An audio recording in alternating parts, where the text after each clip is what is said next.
Donc, bienvenue en Islami Jumhuri, Pakistan. Donc, dit en ourdou, la République islamique du Pakistan.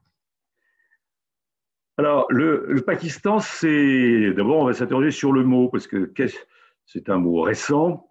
C'est à la fois, on va dire, un jeu de mots et une sorte d'acronyme. Donc, c'est le pays des purs, mais c'est également le rassemblement d'un certain nombre de régions principales, le Punjab qui se trouve au sud d'Islamabad, on va dire entre Islamabad et Multan, un peu plus bas que Multan, Khan, Afrania qui est donc la région qui ne s'appelle plus comme ça d'ailleurs, qui est frontalière de l'Afghanistan, Cachemire, donc la partie nord du Pakistan, et l'Indus, Indus, et puis le Sindh, qui est donc la partie sud, avec comme capitale régionale Karachi, et enfin le Baloutchistan, cette partie désertique qui permet d'aller vers l'Iran. Alors, donc le Pakistan, c'est la partie orange qui s'affiche sur le planisphère. Vous voyez que c'est un endroit, on va y revenir, c'est un endroit de passage, de conquête, de passage commercial. On va le voir avec les successions de conquêtes qui sont parties souvent de l'ouest pour aller vers l'Inde ou de l'Inde vers l'Afghanistan. Donc une région stratégique à plus d'un titre. Le Pakistan, c'est 800 000 km². Je rappelle que l'Hexagone en fait 550 000, dont 2912 km de frontières communes avec l'Inde. Rappelons que l'Inde et le Pakistan sont dans délicatesse, on va dire. Et néanmoins, en dépit de cette situation frontalière difficile, il y a des morts régulièrement le long de la frontière. Il y a néanmoins un poste frontière qui s'appelle Vaga. Et si effectivement vous décidez de partir avec nous le mois prochain, eh bien vous verrez le baisser des couleurs de Vaga. C'est absolument hallucinant. Voilà. En 2018, le Pakistan, c'est 212 millions d'habitants. J'ai un peu actualisé mon dossier que j'avais préparé lorsque j'ai fait mon premier voyage au Pakistan il y a 3 ans de cela. À l'époque, le Pakistan, c'était 207 millions. Il a pris 5 millions, vous voyez, en quelques années. L'âge médian est de 24 ans, donc une population extrêmement jeune et un taux de fécondité en rapport avec la prolifération démographique, donc 3,6 enfants par femme. La langue officielle, c'est l'ourdou, qui est parlé couramment par peu de gens, même si la plupart la comprennent. Il faut savoir que le Pakistan est une mosaïque de population. On parle pashto, on parle sindhi, on parle punjabi. Hein, ce sont toutes ces langues qui sont pratiquées ordinairement. Et l'ourdou n'est en quelque sorte qu'une langue commune, on va dire. Les populations sont de type plutôt indo-européenne, principalement indo-arienne et iranienne, tant sur le plan linguistique qu'ethnique. Les religions, pas de surprise, vous verrez pourquoi tout à l'heure. Donc, c'est à 95% musulmans. On va distinguer néanmoins les sunnites qui sont majoritaires, des chiites qu'on retrouve plutôt dans le nord, quelques poussières d'hindouistes et de chrétiens. Et puis, je mets à part les soufis, qui ne sont pas une religion à part, mais une expression particulière de l'islam. On trouve des sunnites soufis et des chiites soufis. Et ces gens-là sont particulièrement intéressants. On les retrouve dans les tombeaux de saints soufis. Euh, et ils pratiquent très volontiers et de façon presque improvisée des danses, de la musique. Et c'est absolument impressionnant et assez envoûtant, je dois dire, quand on rencontre ces gens-là. On trouve ce qu'on voit en Turquie, on trouve des sortes de derviches tourneurs. C'est toujours étonnant de voir ces gens rentrer en espèce de frénésie à la sortie de ces mausolées.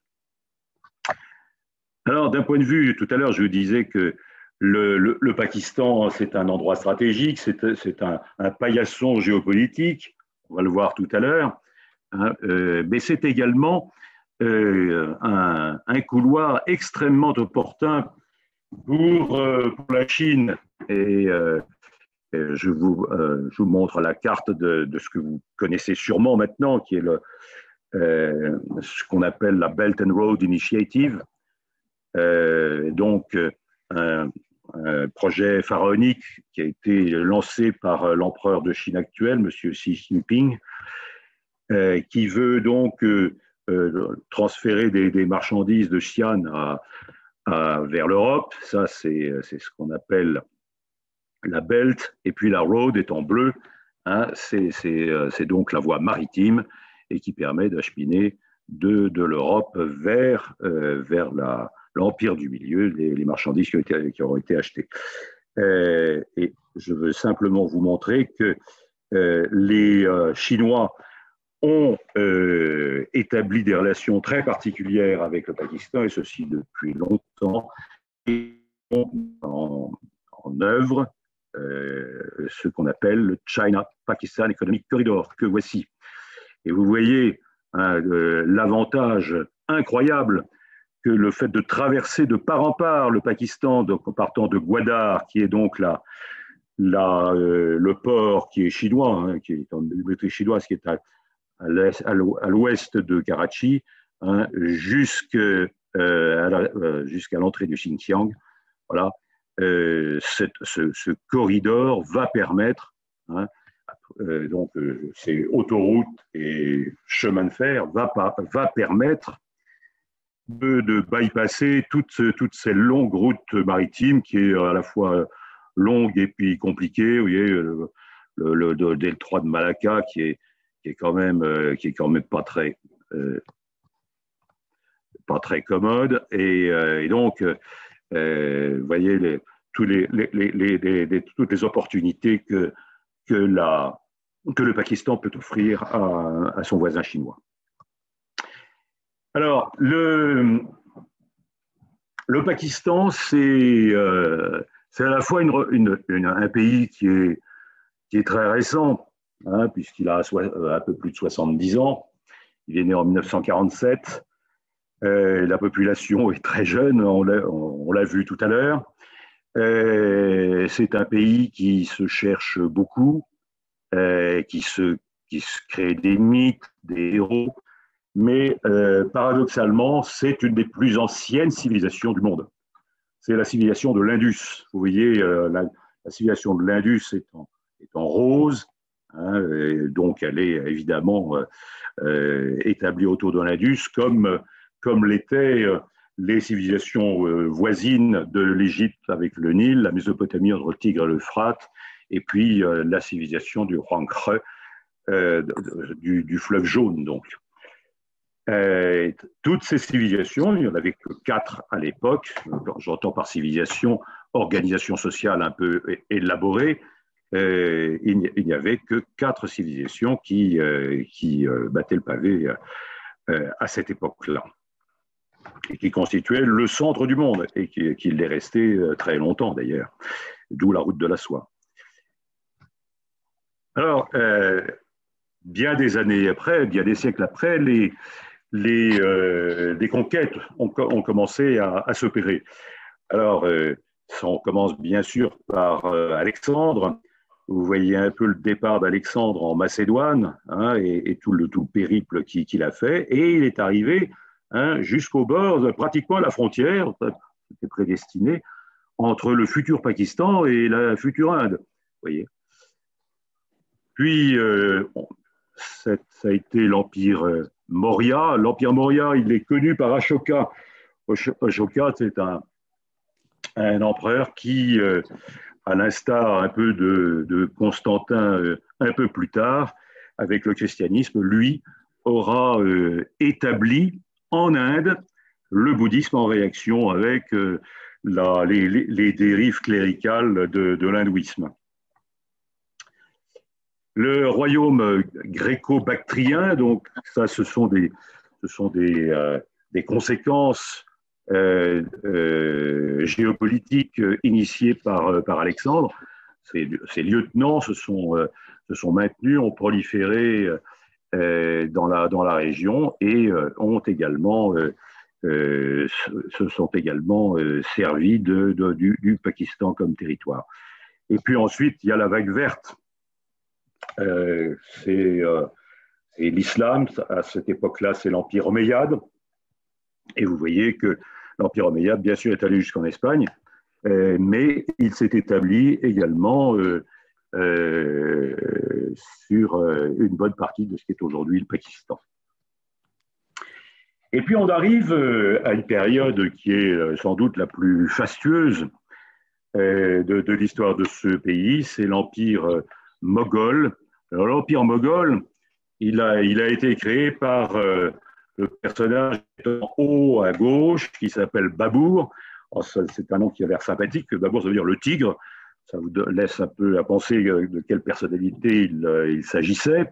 Alors, Babour, c'est quelqu'un qui avait un pédigré qui en disait beaucoup sur son potentiel belliqueux, puisqu'il était à la fois par son père le petit-fils de Tamerlan et par sa mère un arrière-petit-fils de Gengis Khan. Donc, Babour, à un moment donné, a souhaité quitter la vallée du Fergana pour aller reprendre Samarcande. Il n'a jamais réussi véritablement à reprendre la capitale de son grand-père et par dépit, ou en tout cas pour donner satisfaction à son énergie vitale, eh bien, il est descendu vers le sud. On va voir tout à l'heure son périple.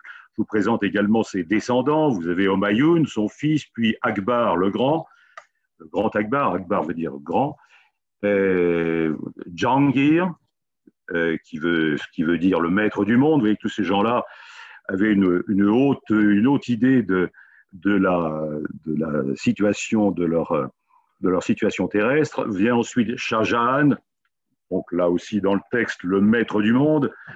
Shah Jahan est particulièrement connu puisqu'il a eu une femme Mumtaz à laquelle il a dédié le Taj Mahal. Et puis on termine la série avec Aurangzeb, qui est un personnage plutôt étrange, caractériel et plutôt très excessif dans son comportement, et qui a précipité l'Empire moghol dans une période plutôt trouble. Avant que je n'aborde cette période trouble, je vais vous décrire le cheminement de Babour, donc, qui est parti de la vallée de Fergana. Vous voyez ses allers-retours à Samarcande, et ensuite, eh bien, il décide de descendre vers le sud. Il passe donc par Kaboul, il prend la Khyber Pass, et puis il se saisit de Lahore et enfin de Delhi. Et donc l'Empire moghol s'installe de façon relativement pérenne, puisqu'il terminera d'exister en 1857. Nous y reviendrons. Eh bien, quand je vous disais qu'Aurangzeb a affaibli par son comportement déraisonnable l'Empire moghol, il a été comment dire, suivi par d'autres empereurs qui n'avaient pas le qualificatif de grand mogol. Ils étaient simplement des empereurs de seconde zone, relativement faibles. Et là, vous voyez ici, c'était le moment où les choses étaient simples. Vous voyez, nous avions au XVIIe siècle l'Empire ottoman à gauche, l'Empire safavide, donc persan au centre, et donc l'Empire moghol à droite. Et l'Empire moghol également, donc vous voyez son étendue, on commence avec le vert, on termine en passant par la couleur mastic et on termine par le jaune. Vous voyez, toute la péninsule indienne était dominée par l'Empire moghol. Bien, et donc l'Empire moghol s'affaisse et au profit de la Compagnie des Indes orientales. Alors, je pense que vous connaissez sûrement la Compagnie des Indes, c'était une multinationale. Je vous ai mis en bas à gauche le petit état-major où se trouvait la Compagnie des Indes à Londres. C'est une compagnie qui n'avait pas froid aux yeux. Vous voyez sa devise, Deo Ducente Nil Nocet, avec Dieu, rien de mal ne peut nous arriver. Et de fait, ce sont des gens qui ont décidé de faire du commerce, et pas n'importe où, en allant vers le cœur du monde de l'époque, c'est-à-dire l'Orient, l'Extrême-Orient. Ils ont donc établi des comptoirs un peu partout. Ils se sont installés, ils ont installé leur capitale à Calcutta et ont exercé un pouvoir exorbitant sur le pays, un pouvoir régalien, un pouvoir militaire, un pouvoir de justice. Ils levaient des impôts et ils ont littéralement aspiré les richesses de ce pays. Bon, les choses, Dieu merci, ont une fin. La Compagnie des Indes a poussé le bouchon un petit peu loin. Elle a voulu notamment faire une guerre locale, et elle a, pour ce faire, équipé son armée, qui était constituée à la fois de musulmans et d'hindouistes, du fusil Enfield Pattern. Et ce fusil a été en quelque sorte le détonateur et comment dire,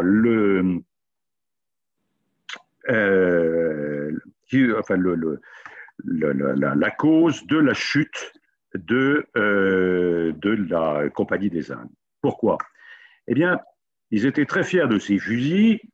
Ces fusils avaient donc des cartouches qui étaient lubrifiées, c'était plus commode, semble-t-il, et les soldats qui étaient priés d'utiliser les cartouches, de les dégoupiller avec les dents et de verser le contenu des cartouches, donc les balles, dans les fusils. Le seul problème, c'est que le lubrifiant était fait de porc.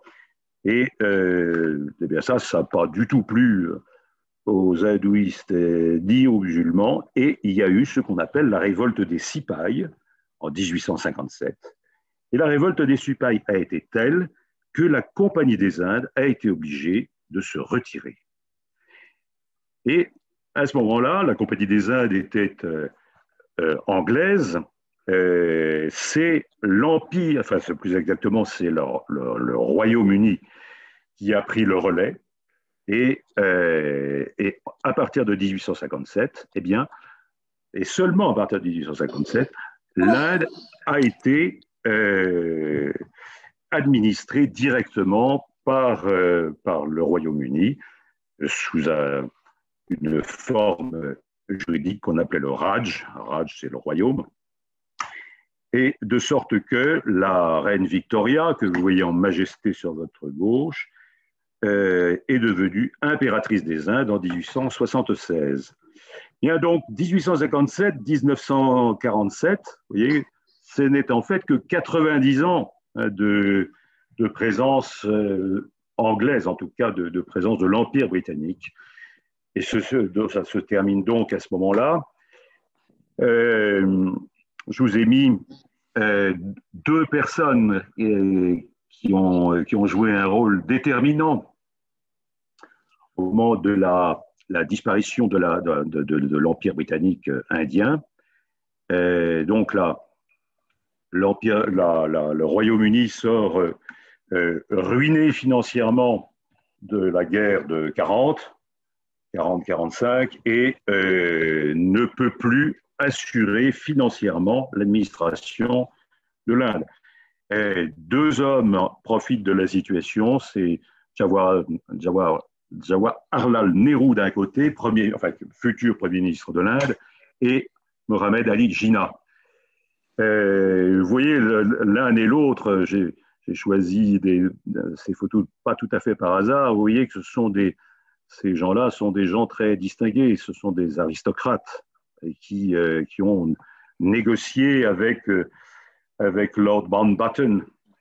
Et ils ont obtenu, en faisant pression sur Lord Mountbatten, ils ont obtenu que les Indes soient dissociées en deux zones, une zone musulmane d'un côté et une zone hindouiste. On la retrouve ici. Et cette construction du Pakistan, on y arrive, hein, puisque le Pakistan, vous l'avez compris, hein, c'est une virgule par rapport à l'histoire de ce pays. Eh bien, le Pakistan a été construit dans la douleur. Vous voyez donc en vert le Pakistan. Alors, vous ne louchez pas. Vous avez deux sections vertes. Vous avez le Pakistan occidental et le Pakistan oriental. Et donc, parce qu'au départ, effectivement, l'idée qui était donc de faire partir les musulmans de la population musulmane du cœur de l'Inde, eh bien, nécessitait qu'on puisse distribuer ces populations musulmanes aussi bien à l'ouest qu'à l'est. Et s'en est suivi, à partir de cette décision, des migrations absolument hallucinantes. Ce sont des milliers, voire des millions de gens qui ont pris leurs valises, qui ont quitté leur domicile et qui sont allés s'installer dans leur pays d'accueil. Donc vous voyez un peu sur la carte les mouvements qui se sont opérés. Donc le Pakistan est alors constitué. Il est constitué bizarrement. Enfin, c'est une organisation qui portait en elle-même les germes de ces problèmes. Hein, il faut savoir que vous le voyez de vous-même, le Pakistan occidental et le Pakistan oriental sont séparés par des milliers de kilomètres.